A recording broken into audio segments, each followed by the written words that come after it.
Hello everyone, welcome back to my channel. সবাই কেমন আছো? আশা করছি সবাই অনেক ভালো আছো। তো আজকে একটা ছোট্ট ব্লগ নিয়ে চলে এসেছি। আর আজকে দেখো সকাল সকাল পুজো করে নিয়েছিলাম, আর পুজো করার পরে হঠাৎ করে বৃষ্টি শুরু হয়ে গেল। আর শুধু বৃষ্টি নয়, মানে প্রচণ্ড রকমের ঝড়। তো আজকে বাড়িতে একদমই একা ছিলাম।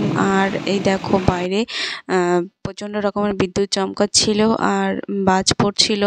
তো সাথে ঝড় বৃষ্টি একসাথেই সব কিছু শুরু হয়েছে। তো বাড়িতে যেহেতু একা একা ছিলাম, একটু ভয় ভয় করছিল। আর তো তারপর আমি আর কি দেখছিলাম দরজার ফাঁকা দিয়ে, আর জানলাটা খুলে দেখছিলাম মাঝে মাঝে। তো বাইরে বীভৎস রকমের ঝড় হয়ে গেল। তো ঝড়ের পরেই বাইরে বেরোলাম। তো বাইরে বেরিয়ে ফুলের ওপর এরকম জল পড়েছে, আর আমাদের উঠানে জল জমে গেছিলো। তো একটু হাঁটছিলাম, তো জলের মধ্যে হাঁটতে খুব ভালোই লাগে। প্রায় 40 মিনিট ধরে ঝড় বৃষ্টি হয়েছে। তো তারপর দেখো ফুলের ওপর জলগুলো পড়েছে, কত সুন্দর লাগছে দেখতে।